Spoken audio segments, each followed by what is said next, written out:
اللهم صل على سيدنا ومولانا محمد۔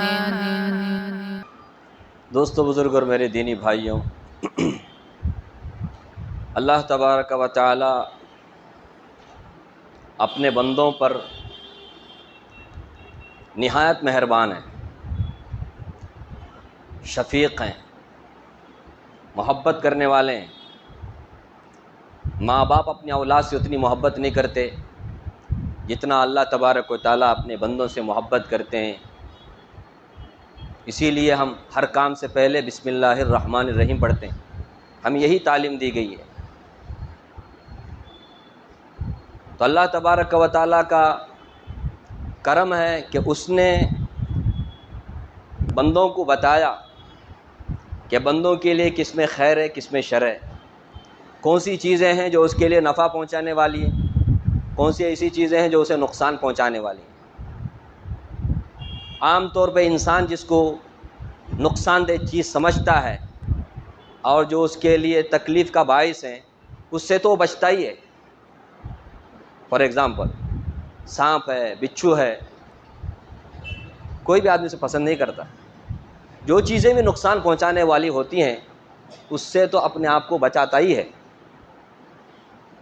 لیکن اللہ کا کرم دیکھیے، انسان جس سے محبت کرتا ہے عام طور سے اس سے بچتا نہیں ہے۔ جس سے آدمی محبت کرتا ہے، جیسا کہ مال ہے، کون سا انسان ایسا ہے جسے مال سے محبت نہ ہو؟ کیونکہ مال اس کی ضرورت ہے۔ اسی طرح کون سا وہ شادی شدہ جوڑا ایسا ہو جو اولاد سے محبت نہ کرے؟ تڑپتے ہیں۔ اگر اولاد سال گزرنے سے پہلے نہیں ہوئی تو پھر وہ لوگ بے چین ہو جاتے ہیں، تانا بھی سننا پڑتا ہے۔ کیا بھی خوشخبری ہے گی؟ لے جو ملا خوشخبری ہے گی، خوشخبری ہے گی، سن کر بس ہو جاتے۔ خالی خوشخبری بولے تو پرواہ نہیں۔ کیا کتنا انسیڈنٹ کے بعد 4 سال ہو گئے، 5 سال ہو گئے۔ تو اولاد ہو، حالانکہ اللہ تبارک و تعالیٰ دیتے ہیں، اس میں انسان کا کوئی اللہ دیتے ہیں اولاد۔ تو اولاد سے بھی محبت کرتا ہے انسان، مال سے بھی محبت کرتا ہے انسان۔ تو جب محبت کرنے والی جو چیزیں ہوتی ہیں نا، اس سے انسان کو نقصان پہنچ سکتا تھا، پہنچ سکتا ہے، پہنچ رہا ہے۔ اس لیے اللہ تبارک و تعالیٰ نے وہ جو سب سے زیادہ جس کو آدمی پسند کرتا ہے نا، ان 2 چیزوں سے اللہ تعالیٰ نے باخبر کیا ہے۔ جو میں نے دونوں آیت پڑھے نا، ان 2 آیتوں میں اللہ تبارک و تعالیٰ نے انہی دونوں چیزوں کا ذکر کیا ہے۔ پہلی بات، یا ایھا الذین آمنوا، اے ایمان والو، لا تلہکم اموالکم ولا اولادکم عن ذکر اللہ، تمہیں تمہاری اولاد اور تمہارا مال، تمہاری یہ جائیداد، تمہارے کاروبار، مال حاصل کرنے کے لیے جو بھی آدمی سیٹ اپ کر کے رہتا ہے، وہ کاروبار ہو، جاب ہو، کھیتی باڑی ہو، مزدوری ہو، کچھ بھی ہو، فرمایا کہیں اللہ کے ذکر سے غافل نہ کر دے۔ اور دوسری جگہ فرمایا انما اموالکم و اولادکم فتنہ، ایمان والو تمہارا مال اور تمہاری اولاد یہ تمہارے لیے فتنہ ہے۔ فتنہ کسے کہتے ہیں؟ آزمائش، آزمائش کو کہتے ہیں عام طور اصطلاح شرع میں، جس سے آدمی کو پرکھا جائے، انہیں اچھا کیا، انہیں برا کیا، پرکھنے کے لیے جو آلہ ہوتا ہے اس کو بولتے فتنہ۔ تو مال، اولاد، اللہ فرماتے ہیں یہ فتنہ ہے، اس کے ذریعے سے تمہیں آزمایا جائے گا کہ تم مال سے زیادہ محبت کرتے، اولاد سے زیادہ محبت کرتے، یا مال دینے والے، اولاد دینے والے اس خالق و مالک سے زیادہ محبت کرتے۔ اللہ تبارک و تعالیٰ دے کر کیا کرتے ہیں؟ سب کو آزماتے ہیں۔ فرمایا فتنہ ہے، فتنہ۔ مال ایسی چیز نہیں ہے جسے آپ کنڈم قرار دیں، وہ شر ہے قرار دیں، نہ۔ اللہ تعالیٰ نے قرآن کریم میں کہیں حسنہ سے اس کو تعبیر فرمایا۔ ہم جو دعا مانگتے ہیں ربنا آتنا فی الدنیا حسنہ، اس میں حلال کمائی بھی ہے، مال حسنہ۔ اسی طرح ایک جگہ فرمایا وابتغوا من فضل اللہ، لوگو جب تم جمعہ کی نماز سے فارغ ہو جاؤ تو کیا کرو؟ اللہ کے فضل کو تلاش کرنے کے لیے زمین میں منتشر ہو جاؤ، فانتشروا فی الارض وابتغوا من فضل اللہ۔ فضل فرمایا، مال کو اللہ نے فضل فرمایا. اور ایک جگہ فرمایا وَإِنَّهُ لِحُبِّ الْخَيْرِ لَشَدِيدٌ، کہ انسان مال سے شدید محبت رکھتا ہے. اب یہاں خیر کا معنی کیا ہے؟ مال کا ہے. مال کو اللہ نے خیر سے تعبیر فرمایا. لیکن یاد رکھیں، یہی مال جو حسنہ ہے، یہی مال جسے اللہ نے فضل قرار دیا، یہی مال جسے اللہ نے خیر سے تعبیر فرمایا، یہی مال کبھی شر کا بھی باعث بن جاتا ہے، مصیبت کا بھی باعث بنتا ہے، وبال جان بنتا ہے، آخرت کے لیے نقصان کا بھی ذریعہ بن سکتا ہے، دنیا میں بھی مصیبت کو لانے والا بن سکتا ہے. اس لیے اللہ تعالیٰ نے خبردار کیا، اے انسانوں، اے ایمان والوں، خاص کر کے ایمان والوں سے کہا، یہ مال ہو، اولاد ہو، تمہارے لیے فتنہ ہے، آزمائش کا ذریعہ ہے، اس کے ذریعے تمہیں ہم آزما رہے ہیں. ہمیں کیا کر رہے ہیں؟ آزما. اللہ تعالیٰ فرما رہے ہیں سب کی آزمائش ہو رہے، مال کے ذریعے سے بھی، اولاد کے ذریعے سے بھی، کہ کیا کرتے ہیں. یاد رکھیں، یہ مال ہے نا، مال اگر ہم صحیح طور پہ کیا کرتے ہیں، اس کو حاصل کرتے ہیں، جائز طریقے سے حاصل کرتے ہیں، اور اسی طرح جائز طریقے پر خرچ کرتے ہیں، تو یہ مال فضل ہی رہے گا، خیر ہی رہے گا، اور اسی طرح یہ حسنہ ہی رہے گا. یہی مال اگر ہم نے حاصل کرنے کے معاملے میں اگر ناجائز طریقے سے اپنایا طریقہ کوئی، یا پھر ناجائز طریقے پہ ہم نے کیا کر دیا، خرچ کر دیا، تو یہ مال اس وقت کیا بنتا ہے؟ وبال بنتا ہے. ہاں، اس لیے مال تو ضروری ہے، مال تو انسان کی ضرورت ہے، لیکن مال سے حد سے زیادہ محبت، جسے حرص بولتے ہیں، لالچ بولتے ہیں، یہ چیز آدمی کو کیا کر دیتا ہے؟ تباہ برباد کر دیتا ہے. ہاں، رسول اللہ صلی اللہ علیہ وسلم نے ارشاد فرمایا کہ بکریوں کا جو ریوڑ ہوتا ہے، اس میں 2 بھیڑیوں کو چھوڑ دیا جائے. بکریوں کا ریوڑ 50، 100، 150، 200 بکریاں اس میں، اب اس میں بھیڑیے کو چھوڑ دے. بھیڑیا تو بکریوں کا باپ رے باپ بڑا حریص ہوتا ہے، وہ چھوڑتا نہیں ہے، بہت کھاتا ہے. کتنے بکریاں رہے تو بھی سو کم. تو فرمایا 2 بھیڑیوں کو اگر بکریوں کے ریوڑ میں چھوڑ دیا جائے تو یہ 2 بھیڑیے اتنا نقصان نہیں پہنچائیں گے بکریوں کو، جتنا مال اور جاہ، عہدہ، منصب کی محبت انسانی معاشرے کو نقصان پہنچاتا ہے. حرص آتا ہے نا، محبت حد سے زیادہ آدمی کرنے لگتا ہے، تب جا کر کے کیا ہوتا ہے؟ مال وبال بن جاتا ہے، مال سے نقصان ہوتا ہے. ہاں، اس سے پہلے بھی میں نے وہ واقعہ سنایا ہوگا، حضرت عامر ابن ربیعہ رحمۃ اللہ علیہ، جلیل القدر تابعی ہیں. انہوں نے کہا اپنے طالب علمی زمانے کا قصہ، میں طالب علم تھا، میرے استاد کے ساتھ میں جا رہا تھا، اور اسی طرح میرے ساتھ میں اور بھی دور اسٹوڈنٹس تھے. ہم جا رہے تھے اپنے استاد کے ساتھ، جاتے جاتے دیکھا کہ ایک جگہ کتے آپس میں ایک دوسرے سے پیار محبت کر رہے ہیں، چوما چاٹی کر رہے ہیں. وہ کتوں کا ہوتا ہے نا، کبھی دیکھا ہے کتوں کو کس طرح سے وہ کیا کرتے ہیں، ایک دوسرے سے پیار محبت کرتے رہتے ہیں. تو اشارہ کر کے استاد نے شاگردوں سے کہا، دیکھو نا کتنے پیار سے ہیں نا، ایک دوسرے کو چوم رہے، ایک دوسرے کو چاٹ رہے ہیں، کس طرح سے ایک دوسرے سے گلے لگا رہے، کس طرح سے ایک دوسرے کے اوپر ٹوٹ رہے، اچھل رہے، کود رہے. کیا پیار محبت ہے نہیں. اتنا کیا کر کے چلے گئے آگے. پھر وہ جب واپس آئے تو وہی کتے جو پیار محبت سے کیا کر رہے تھے، ایک دوسرے پہ چمٹ رہے تھے، ایک دوسرے اچھل کود کر رہے تھے، وہی کتے کیا کر رہے ہیں؟ ایک دوسرے پر بھونک رہے، ایک دوسرے کو کیا کر رہے ہیں؟ کاٹنے کو جا رہے ہیں. دیکھا تو درمیان میں کتوں کے وہ مردار پڑا ہوا ہے، مرا ہوا کوئی جانور پڑا ہے. اب اس کی وجہ سے جو پیار محبت ان کے اندر تھی، چند لمحے پہلے، چند گھنٹے پہلے، وہ پیار محبت دشمنی میں بدل گئی. وہی جو چمٹ رہے تھے، چوم رہے تھے، وہی کتے آپس میں اب ایک دوسرے پر بھونک رہے تھے، ایک دوسرے کو کاٹ رہے تھے. تو استاد جی نے ہم سے کہا، دیکھا جب تک یہ مردار ان کے درمیان میں نہیں آیا، یہ پیار سے تھے، محبت سے تھے، ایک دوسرے کو چوم رہے تھے. جیسے ہی وہ مردار درمیان میں آ گیا تو کیا ہو گیا؟ یہ آپس میں دشمن ہو گئے. اور اس مثال دے کر کے کہا ایسے ہی دنیا بھی، بعض حدیثوں میں دنیا کو بھی مردار کہا اللہ تعالیٰ، اللہ کے رسول صلی اللہ علیہ وسلم.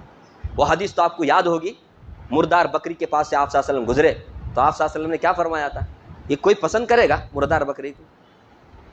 مرا ہوا بکری کون پسند کرے گا؟ قصاب پسند کریں گے، اسے بھی کاٹ کر کے کیا کریں گے؟ معلوم حلال بول کر کے بیچیں گے. ابھی ایسا زمانہ آ گیا, مرے سو بکری کو بھی کیا کرتے, ہلو کاٹ کر کے لاس ہوئیں گا نا. اب جب آتا ہے نا لوڈ آتا ہے نا بکریوں کا, اس میں 2-3 مر کے رہتے, اسے بھی چھوڑنے کا کوئی نقصان نا, کاٹ کر کے اسے بھی کیا کرتے, لٹکاتے. بکری کرایا تو بھی اسے ہے نا میں وہ گولی بجا لگا کر کے بکرے کا بول کے سیل کرتے. ایسے لوگ ہیں یہ. خیر, تو مردار کو کوئی پسند نہیں کرتا, وہ بھی کچرے کے اس جگہ میں پڑا ہوا تھا. تو آپ صلی اللہ علیہ وسلم نے مثال دی, دنیا ہے نا یہ مردار سے بھی بدتر ہے. تو استاد نے, وہ کہہ رہے تھے حضرت عامر رحمۃ اللہ علیہ, استاد نے کہا جب تک دنیا نہیں آتی نا درمیان میں, آپس میں پیار محبت سب باقی رہتی ہے. بھائی بھائی سے محبت کرتا ہے, بھائی بہنوں سے محبت کرتا ہے, لیکن جب دنیا آتی ہے نا درمیان میں, یعنی دنیا کی ہرس آ جاتی ہے, یہی بھائی بھائی آپس میں ایک دوسرے کے دشمن ہو جاتے ہیں, بھائی بہن دشمن ہو جاتے ہیں ایک دوسرے کے. کیوں؟ آ گئی درمیان میں دنیا کی محبت, وراثت کے معاملے میں, جائیداد کے معاملے میں, بینک بیلنس کے معاملے میں, یہ ایک دوسرے کے کیا بن جاتے ہیں, دست و گریبان ہو جاتے ہیں. ایک دوسرے کے پر مارنے کے لیے بھی کیا ہو جاتے ہیں, ریڈی ہو جاتے ہیں. باپ بچوں کے درمیان میں لڑائی پیدا ہو جاتی ہے. یہی دنیا, یہ دنیا کی ہرس ہے جو آدمی کو جانور سے بھی بدتر بنا دیتی ہے. آج ذرا عدالتوں میں جا کر دیکھو نا, بھائی بھائی کے اوپر کیس کر کے, بہن بھائی کے اوپر کیس کر کے کہ یہ میرا باپ کا, یہ میری ماں کا جائیداد کیا کرا, کھا گیا, یہ بڑا تاجر بن گیا, اس کی بڑی بڑی دکانیں ہیں, لیکن میرا حق اس نے نہیں دیا. کیس کرنے والے کیس کرتے, اور بہت سارے لوگ کیس کرتے نہیں. کر کے کیا کرنے کا ہے, کیا بھی فائدہ نہیں, خالی چکر لگانا, اس میں کائی کو پیسہ برباد کرنا بول کر کے. کتنے کے لوگ بیچارے صبر کر کے آخرت میں لیں گے, آخرت میں ہم لیں گے, چھوڑیں گے نہیں, آخرت میں لیں گے. ان کو تو واقعتاً آخرت میں ملے گا, لیکن جو لوگوں نے حق کھایا نا, ان کا تو بیڑا غرق ہو گیا. دنیا میں بھی ایسے دولت میں برکت نہیں ہوتی, وہ آخرت کا توشہ ہوتا ہے, جہنم کا توشہ ہوتا ہے آخرت میں جانے کے بعد میں, جو حرام کا چھوڑ کے جاتے ہیں اپنے بچوں کے لیے. تو مال کی ہرس حد سے زیادہ ہوتی ہے نا, تب جا کر کے یہ مال کیا بن جاتا ہے, اس کے لیے وبال جان بن جاتا ہے. اسی لیے رسول اللہ صلی اللہ علیہ وسلم نے ایک موقع پر ارشاد فرمایا, واللہ للفقر علیکم ولکن اخشى علیکم ان تبسط علیکم الدنیا کما بسطت علی من کان قبلکم فتنافسوها کما یتنافسوها فتہلککم کما اہلکتہم او کما قال علیہ او کما قال اللہ قال رسول اللہ صلی اللہ علیہ وسلم. آپ صلی اللہ علیہ وسلم نے فرمایا, اللہ کی قسم لا اخشى علیکم الفقر, مجھے تمہارے بارے میں فقر, فاقہ, غربت کا, فقیری کا اتنا ڈر نہیں ہے میرے کہ تم فقیر ہو جاؤ گے تو تم کیا ہو جاؤ گے. مجھے تمہارے فقر اور غربت کے بارے میں کوئی اتنا زیادہ ٹینشن نہیں ہے. ولیکن اخشى علیکم ان تبسط علیکم الدنیا, لیکن مجھے ڈر ہے, مجھے خوف ہے, اگر مجھے ٹینشن ہے, مجھے اگر فکر ہے تو ایک بات کی کہ تم پر دنیا کھول دی جائے, تم پر دنیا کی وسعت کر دی جائے, مال و دولت کی ریل پھیل ہو جائے, مال و دولت تمہارے پاس بڑھنے لگے, جیسے تم سے پہلے لوگوں کے ساتھ بھی ایسا ہوا کہ ان کے لیے مال دولت, ان کا سٹیٹس بڑھ گیا, رہنے سہنے کا انداز ان کا کیا ہو گیا, بدل گیا. پہلے سائیکل میں تھے, اس کے بعد موٹر گاڑی میں آ گئے, کار میں آ گئے, پہلے جھونپڑی میں تھے, اس کے بعد کیا ہو گئے, بڑے بڑے محلوں میں آ گئے, بڑے بڑے بنگلوں میں آ گئے. جیسے اس سے پہلے لوگ, ایسا تمہارے ساتھ ہو جائے. فتنافسوا کما یتنافسوا, اور پھر تم ایک دوسرے سے آگے بڑھنے لگو, مال و دولت کے حرص میں ایک دوسرے سے آگے بڑھنے لگو, جیسے اس سے پہلے لوگوں نے کیا کیا, آگے بڑھا. ریس لگا رہے, کس میں, مال و دولت میں. اس کے پاس یہ ہے تو میرے پاس بھی ہونا چاہیے, اس سے بھی بڑھیا ہونا چاہیے. یہ ایک دوسرے کو دیکھ کر کے کیا کیا جا رہا ہے آج. فرمایا اس کا مجھے خوف ہے. آپ صلی اللہ علیہ وسلم نے فرمایا فتہلککم, اگر اس طرح کی حرص تمہارے اندر پیدا ہو جائے کہ تم مال و دولت کے لیے ایک دوسرے سے آگے بڑھنے کی کوشش کرو, ریس لگا اس میں, فتہلککم, تو یہ مال و دولت تمہیں ہلاک کرے گی. کما اہلکتہم, جیسے اس سے پہلے جو تم سے پہلے جو لوگ گزرے نا, ان کو جس طرح سے وہ مال و دولت نے ہلاک کیا, اسی طرح یہ مال و دولت تمہیں بھی ہلاک برباد کر دے گی.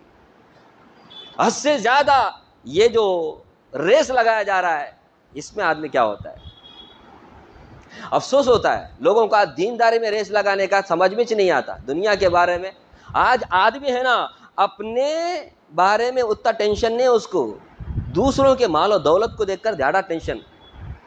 اپنی غربت, میں جھونپڑی میں ہوں, اس کا اتنا ٹینشن نہیں اس کو. میرے ساتھ والا بنگلے میں ہے, اس کا ٹینشن زیادہ. یہ ایک دوسرے کے اچھائی کو دیکھ کر کے، مال و دولت کو دیکھ کر کے اس کا ٹینشن بڑھتا ہے، اس کا ٹیمپریچر بڑھتا ہے، اسے بی پی بھی، شوگر بھی، مٹی بھی، سب آتا ہے. کیوں؟ نہیں، اس کے بہت سارے اور بھی وجوہات ہوئیں گے، ان میں سے ایک وجہ یہ بھی، دوسروں کی اچھائی، دوسروں کے مال و دولت، اپنے بارے میں اسے کیا ہی نہیں ہے. اللہ نے مجھے الحمدللہ جس حال میں بھی اللہ نے مجھے رکھا، اللہ کا لاکھ لاکھ شکر ہے، میرے سے بدتر زندگی گزارنے والے آتا نہیں اس کو دماغ میں، خالی اپنے سے اوپر والوں کو دیکھ کر کے پریشان ہوتے رہتا ہے، ٹینشن میں آ جاتا ہے. یہ ایک دوسرے سے آگے بڑھنے کا یہ جو مزاج ہے نا، یہ مسلمانوں کی شایان شان نہیں ہے. اللہ کے رسول صلی اللہ علیہ وسلم نے ہمیں اشارہ کر دیا ایسا مت کرو، تو پھر مال و دولت تمہیں ہلاک اور برباد کر دے گی. آج سے پہلے 25-30 سال پہلے کیسی زندگی تھی مسلمانوں کی؟ نہیں، مال و دولت کے وسائل اتنے نہیں تھے. خالی مسجدوں کو رکھ کر دیکھو نا، کیسے سادہ مسجدیں تھی. اب دیکھو نا مسجدیں بغیر اے سی کے مسجدیں چلتی نہیں، مصلی نہیں، غائب رہے تو نہیں آتے، نہیں ہے تو ایسے ہی ہمارے ذرا زندگی کے وسائل دیکھیں. ہم لوگ پہلے جو ہمارے ماں باپ جیسے تھے اس سے کہیں اچھے انداز میں آج ہم زندگی گزار رہے ہیں الحمدللہ، لیکن پہلے جیسی محبت آج نہیں ہے، پہلے جیسے خلوص، ایثار، ہمدردی کا جذبہ، انسانیت کا جذبہ آج ہمارے اندر نہیں ہے. یہ انسانیت کا جذبہ، ایثار اور قربانی، یہ سب کیوں چلا گیا ہمارے اندر سے؟ دنیا کی حرص ہمارے دل کے اندر آ گئی، دنیا کی محبت ہمارے دل کے اندر آ گئی. اسی لیے آپ صلی اللہ علیہ وسلم نے فرمایا لِكُلِّ أُمَّةٍ فِتْنَةٌ، ہر ایک امت کے لیے اللہ نے فتنہ رکھا ہے، یعنی آزمائش کے لیے کچھ نہ کچھ رکھا ہے کہ میری یہ لوگ صحیح ہیں، غلط ہیں، اچھے ہیں، برے ہیں.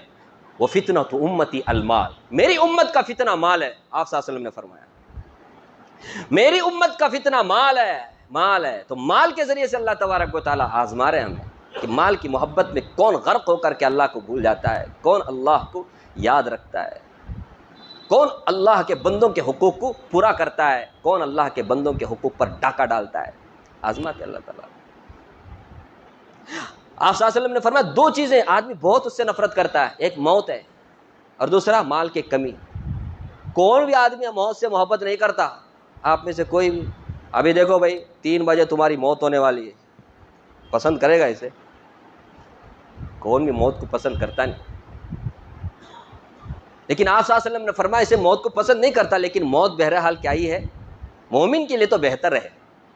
پتہ نہیں نا مستقبل میں، فیوچر میں پتہ نہیں کیسے کیسے مراحل آئیں گے.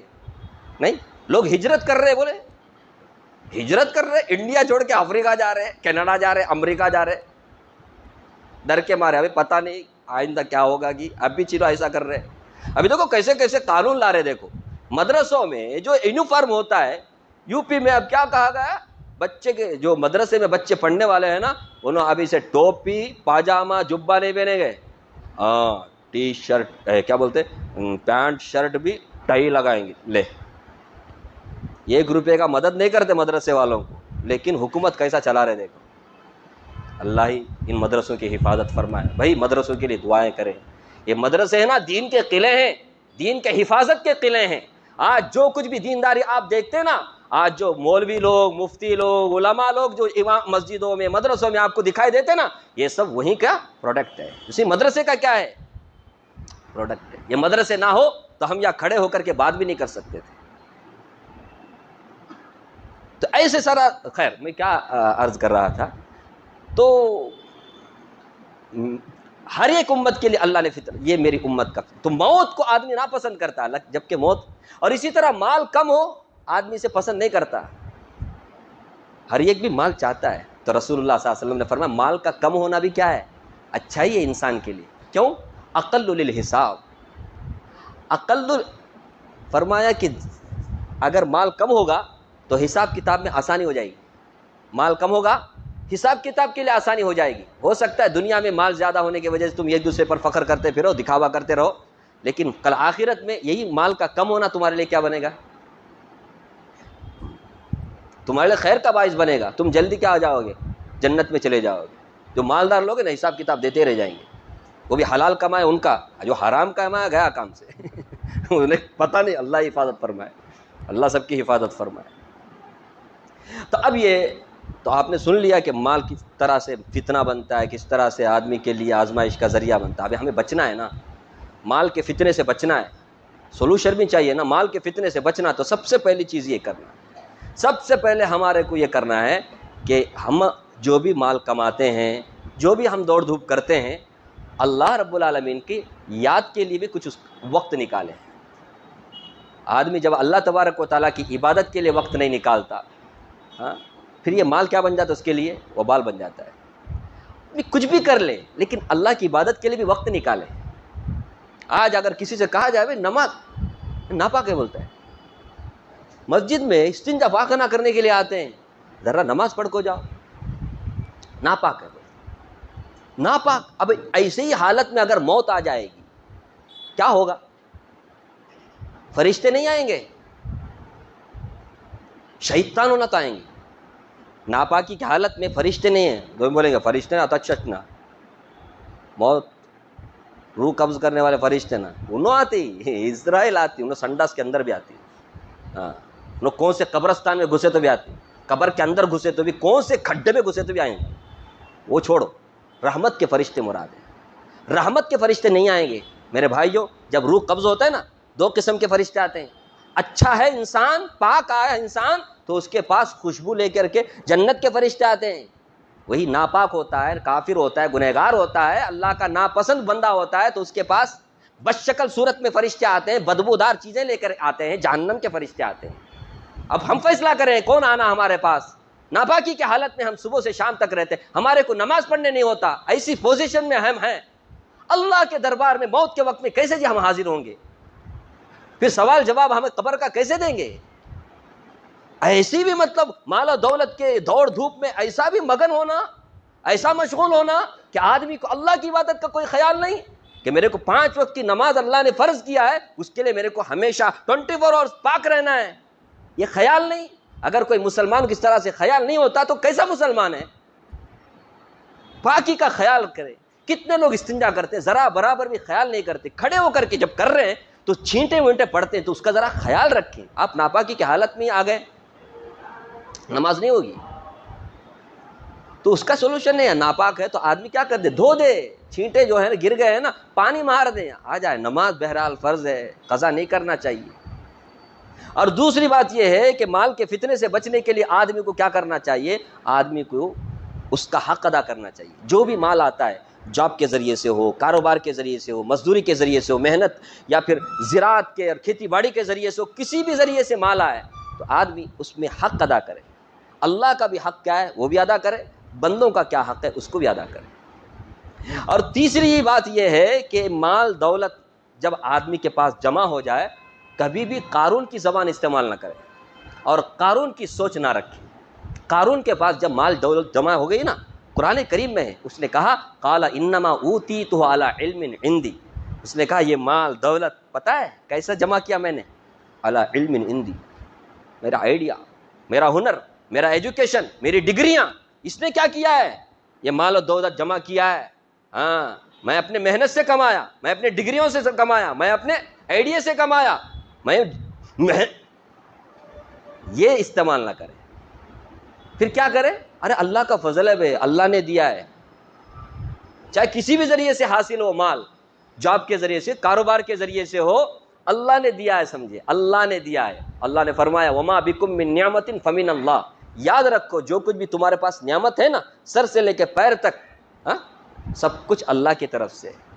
ورنہ مجھ سے زیادہ عقل مند لوگ ہیں جو مجھ سے کم پوزیشن میں ہیں، پیسے میں، مجھ سے زیادہ طاقتور لوگ ہیں، مجھ سے زیادہ علم والے ہیں، مجھ سے زیادہ ایجوکیٹڈ ہیں، جو مجھ سے بھی کم پوزیشن میں۔ پھر کیا یہ اللہ کا فضل ہے بس، ورنہ میں اس کے بھی قابل نہیں تھا کہ مجھے اتنا پیسہ ملے۔ یہ اللہ کا فضل ہے جو اللہ نے اس پوزیشن میں مجھے رکھا کہ میں دے رہا ہوں، میرے پاس ہے۔ جب بھی مال دولت جمع ہو جائے اللہ کا فضل سمجھے، قارون کی زبان استعمال نہ کرے، ورنہ قارون کا جو حشر ہوا نا وہی حشر کیا ہو جائے گا۔ کبھی کبھی ہو جاتا ہے، آتا ہے تو ہم لوگوں دماغ میں آتا ہے، وہ شیطان لاتا ہے، تو ایسا کرا نا، ویسا کرنے سے تجھے ایسا پیسہ ملا سو، اتنا پیسہ ملا سو، اتنا پیسہ ملا، تو ایسا نہیں کرتا تو نہیں آتا تھا اتنا پیسہ، وغیرہ وغیرہ۔ یہ دماغ میں جب آتا ہے نا، یاد رکھ رہے شیطان کی طرف سے فوراً اعوذ باللہ من الشیطان الرجیم پڑھے، بولے اپنے دل سے، بولے نہ، اللہ کے فضل سے ملا ہے بس، وہ کیسا بھی ہو اللہ کا فضل ہے۔ اللہ کا اگر فضل نہ ہوتا نا، مجھے یہ دولت نہ ملتی، یہ مال نہ ملتا، یہ جاب نہ ملتا، یہ کاروبار نہ ملتا، یہ دکان نہ ملتی، یہ کچھ بھی نہ ملتا، یہ اللہ کا فضل ہے براہ راست، اس میں میری کوشش کا کوئی دخل نہیں ہے، ورنہ میری کوشش سے اس سے بھی زیادہ کوشش میرے ساتھی نے کیا، لیکن اس کو تو کچھ بھی نہیں ملا نا، پھر کوشش کیسے بول سکتے؟ کوشش نہیں، اللہ کا فضل ہے۔ اور چوتھی بات یہ ہے کہ جب آدمی کے پاس کچھ بھی لاکھوں پتی ہو، کروڑ پتی ہو، ارب پتی ہو، کتنا بھی پیسہ جمع ہو جائے، قناعت کی صفت اختیار کرے۔ قناعت بولتے کافی ہو جانا، الحمدللہ اللہ نے دیا، ہرس نہیں، قناعت کرے آدمی، بس کرے۔ بس کا یہ مطلب نہیں ہے کہ آدمی دوڑ دھوپ کرنا چھوڑ دے، وہ تو کرنا ہی ہے، اللہ کی عبادت کرتے ہوئے حقوق ادا کرتے، لیکن یہ قناعت آدمی کو ہرس سے بچاتا ہے۔ قناعت نہیں رکھیں گے تو پھر ہرس پیدا ہو جاتی ہے۔ اور پانچویں چیز ہے کہ ہم جب بھی مال و دولت کمانے کے لیے جائیں، چاہے جاب کریں، چاہے ہم کاروبار کریں، نیت کو درست کریں۔ نیت ہماری یہ ہو کہ اللہ تبارک و تعالیٰ کا جو فرض ہے نا، میں اسے ادا کر رہا ہوں۔ اللہ نے کہا ہے مال کمانا کیا ہے، اللہ کا آرڈر ہے کہ اللہ کے فضل کو تلاش کرو، اور میرے اوپر میرے بیوی کے، میرے بچوں کے، میرے ماں باپ کے، میرے بھائی بہنوں کے، میرے پڑوسیوں کے، رشتہ داروں کے، بہت سارے لوگوں کے حقوق ہیں، ان حقوق کو مجھے ادا کرنا ہے۔ اس نیت سے آدمی کیا کرے، کمائے، نہیں اس کے پاس وہ گاڑی، اس کے پاس یہ کماتے وقت کیا کر رہا ہے آدمی، نیت خراب کر رہا ہے۔ یاد رکھیں ایسی نیت خراب رکھ کر کے اگر ہم کمائیں گے تو یہ فتنہ ہو جائے گا، یہ مال وبال بن جائے گا ہمارے لیے۔ نیت درست رکھیں کہ میرے اوپر اللہ نے حقوق جو دیے ہیں، اس حقوق ادا کرنے کے میرے کو کیا کرنا ہے، کمانا ہے، میرے کو مال جمانا ہے وغیرہ۔ اگر اس طرح سے ہم مال کے ساتھ برتاؤ کریں گے تو انشاءاللہ ثم انشاءاللہ مال کے فتنے سے ہم بچیں گے۔ مال کل وبال جان نہیں بنے گا، آخرت میں ہماری پکڑ کا ذریعہ نہیں بنے گا، اور دنیا میں بھی ایک دوسرے کے حقوق پر ڈاکہ ڈالنے کا بھی ذریعہ نہیں بنے گا۔ اللہ مجھے بھی آپ کو بھی مال کے فتنے سے بچائے، اور دنیا کے جتنے بھی سارے فتنے، اللہ ہر فتنے سے اللہ ہم سب کی حفاظت فرمائے، اور اللہ ہم سب کا خاتمہ ایمان پر، سنت پر فرمائے۔